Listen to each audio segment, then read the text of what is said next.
రాష్ట్రంలో పరిపాలన ఎలా ఉంది అంటే కంచె చేను మేసిన చందంగా ఈరోజు పరిపాలన అనేటువంటిది రాష్ట్ర ప్రజలకు పేదరిక నిర్మూలన అయితేనేమి, గ్రామాల్లోనూ మారుమూల ప్రాంతాల్లో నివసిస్తున్నటువంటి ప్రజలకు 2014 ముందు ఉమ్మడి ఆంధ్రప్రదేశ్లో లక్షల ఎకరాల అసైన్ భూములను దళితులకు, గిరిజనులకు, బలహీన వర్గాలకు, భూమి లేని పేదలకు దాదాపు 60 లక్షల ఎకరాల భూమిని పంచడం జరిగింది. అది ఒక ప్రభుత్వ బాధ్యత. ఉమ్మడి ఆంధ్రప్రదేశ్లో స్వాతంత్రం తర్వాత బోధాన ఉద్యమం యొక్క ఫలితం. కానీ ఈనాటి 2014 తర్వాత ఉమ్మడి ఆంధ్రప్రదేశ్లో పారిశ్రామిక వాడల పేరుతోనూ, సెజ్జుల పేరుతోనూ, నేషనల్ హైవేల పేరుతోనూ, సోలార్ విండ్ ప్రాజెక్టుల పేరుతోనూ లక్షల ఎకరాల భూముల్ని పేదల నుంచి తిరిగి లాక్కోవడం జరుగుతూ ఉంది. ఈ కంపెనీలన్నీ కూడా ఎవరివి అంటే పార్లమెంట్లో, అసెంబ్లీలో ప్రజల కోసం, ప్రజల అభివృద్ధి కోసం, సంక్షేమం కోసం చట్టాలు చేసేటువంటి బాధ్యత ఉన్నటువంటి ప్రజాప్రతినిధులే. ఎమ్మెల్యేలు, ఎమ్మెల్సీలు, ఎంపీలు నకిలీ బినామీ కంపెనీలను ఏర్పాటు చేసి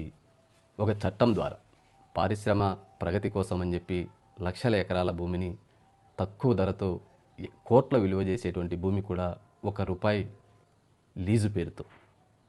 కొల్లగొట్టడం ఒక దోపిడీ అయితే, తిరిగి వారే న్యాచురల్ ఎనర్జీని మేము డెవలప్ చేస్తున్నామని చెప్పి సోలార్ విండ్ పవర్ పేరుతో లక్షల ఎకరాల్లో విండ్ సోలార్ పవర్ని మేము జనరేట్ చేస్తున్నామని చెప్పి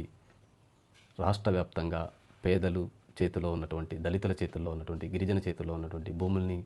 ఆ కంపెనీలు లాక్కోవడం జరుగుతోంది. వీటన్నిటికంటే ముఖ్యంగా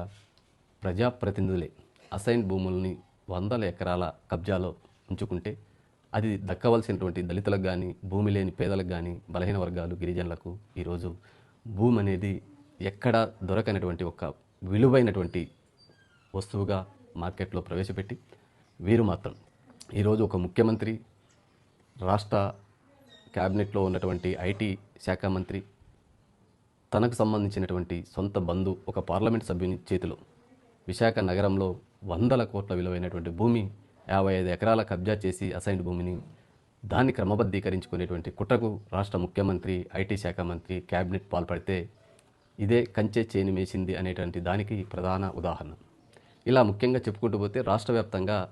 ఎమ్మెల్యేలు, ఎంపీలు, ఎమ్మెల్సీలు ప్రజాప్రతినిధుల కబ్జాలో ఉన్న అసైన్డ్ భూములపైన విచారణ జరిపించాలని చెప్పి రాష్ట్ర ప్రధాన కార్యదర్శికి, ప్రభుత్వ ప్రధాన కార్యదర్శికి డాక్టర్ పోతుల నాగరాజు విజ్ఞప్తి చేస్తూ, అదేవిధంగా అనంతపూర్ నగర ఎమ్మెల్యేగా పనిచేసినటువంటి వైఎస్ఆర్సీపీ నాయకుడు కబ్జాలో కూడా 50 ఎకరాలు పైబడి వాళ్ళ నాన్న ఎంపీగా పనిచేసినటువంటి కాలంలోనూ, తన తమ్ముడు ఒక బ్యాంక్ ఆఫీసర్గా పనిచేసినటువంటి ఆయన కుటుంబం పేరు మీద, ఈయన ఎమ్మెల్యేగాను ఎంపీగా పనిచేసి ఈయన కబ్జాలో కూడా 50 ఎకరాలు పైబడి అసైన్ ల్యాండ్ ఉంది అని చెప్పి గత ఎమ్మెల్యే ఆరోపించినటువంటి వ్యాఖ్యలపైన ఇలా ప్రతి ప్రజాప్రతినిధి ప్రతి నియోజకవర్గంలోనూ ఏదో ఒక విధంగా పేదలకు దక్కాల్సిన, భూమి లేని పేదలకు, నిరుపేదలకు భూమి లేకుండా చేసి వీరు ప్రజాప్రతినిధులుగా మన్ననలు పొందుతూ పేదల భూముల్ని, అసైన్ భూముల్ని కొల్లగొట్టి వారి కబ్జాలో ఉంచుకున్నటువంటి వాటిని విముక్తి చేసి పేదలకు పంచే బాధ్యతను రాష్ట్ర ప్రభుత్వం కానీ, కేంద్ర ప్రభుత్వం కానీ తీసుకోవాలని చెప్పి డిమాండ్ చేస్తూ వీటన్నిటిపైన ఒక బ్యూరోక్రాట్స్తో కానీ, లేదా రిటైర్డ్ జడ్జితో కానీ, లేదా రిటైర్డ్ ఐఏఎస్, ఐపీఎస్ అధికారులని కమిటీగా వేసి ఈ అసైన్ భూముల వివరాలు ప్రజాప్రతినిధుల చేతుల్లో వారి కబ్జాలో ఉన్న భూముల్ని ఐడెంటిఫై చేసి వాటిని పేదలకు పంచాలని చెప్పి డాక్టర్ పోతుల నాగరాజు రిజర్వేషన్ల పరిరక్షణ సమితి ద్వారా డిమాండ్ చేస్తారు.